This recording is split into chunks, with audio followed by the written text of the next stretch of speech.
Hey everyone, welcome back to Rob's Car World. Today's top pick is a 1973.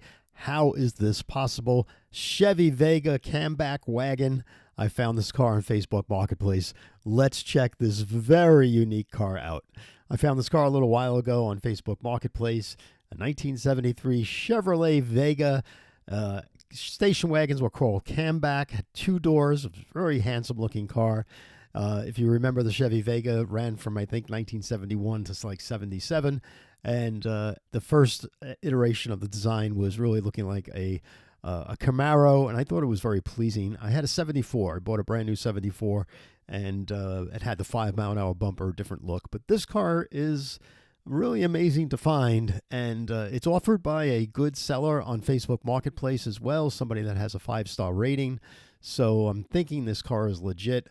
The photograph here, of course, is in the spring or summer, and it is winter right now in Rhode Island. The seller goes on to say the seldom seen model is a two-door 73 Chevy Vega Kammback, rust-free original survivor, equipped with the optional upgraded two-barrel Holley carburetor. That's where they had two different carburation back then. So if you got the better Holley carburetor, you got 85 horsepower, which was also called the GT engine when they had a little GT nomenclature on the fender. And this vehicle has working air conditioning, which is amazing, AM/FM radio, new original stock Holley carburetor, and new tires. The car was purchased in North Carolina new. So goes on to say 55,000 miles. I'm not 100% sure that's original miles, but that's one of the first questions you'll ask. The engine on this car, the 2300cc engine, it was very highly acclaimed when it first came out. It was built of aluminum block and bolted to a cast iron head. And what they found was they had some serious overheating for the engine. So the engine block was an open deck design, and serious overheating could cause the cylinder barrels to warp and pull away from the head gasket, causing coolant leaks into the cylinders and the cylinder scuffing. Maintaining an oil and coolant levels was critical for this engine. The engine was equipped with an oil pressure switch with grounds to the primary ignition system should the oil pressure fall below 6 psi during operations. So they did have some safety measures there, but they had some problems with the car. By 1976, they redesigned a new cylinder head. They incorporated hydraulic valve lifters to replace the taper screw valve adjusters. They improved the coolant pathways, and they also increased the warranty. They gave a 5-year, 60,000-mile engine warranty, and they changed the name to Durabuilt 140 from the 2300cc engine that was there. So is it possible that this car's engine is the original engine? It is, if it was taken care of and monitored, for oil consumption and also for coolant. But boy, this car does look really nice. This was the standard interior, and not a good photo. The lighting isn't good, but it just normal dashboard, roll up windows. And here's a better photo. Yeah, it has air conditioning. That's amazing.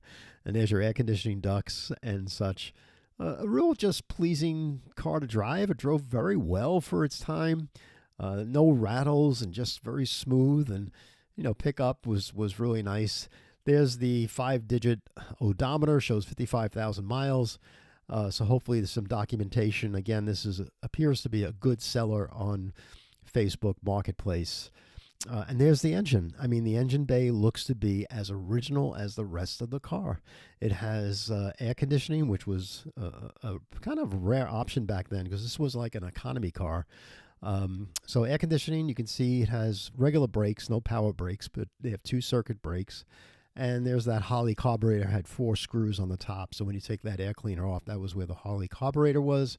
And there is that aluminum engine that's there. It was a very tall engine. It stood up really high. I remember that much.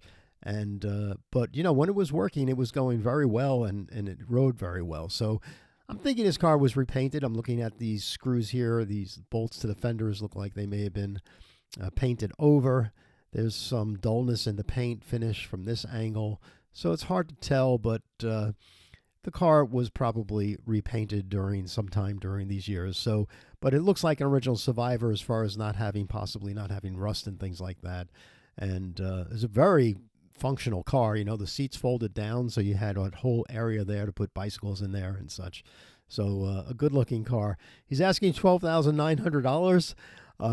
If you had one like I did back in 1974 and you wanted to relive your childhood, I guess I would buy it. I don't know if I'd give him $12,900, but I certainly would offer him $8,000.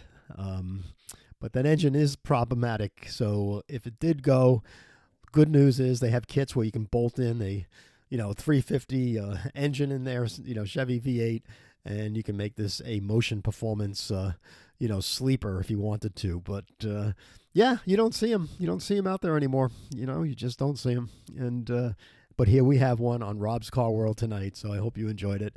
If you want to find this car, go to Facebook Marketplace, type in 1973 Chevy Vega in West Warwick, Rhode Island, and this car will come popping at you.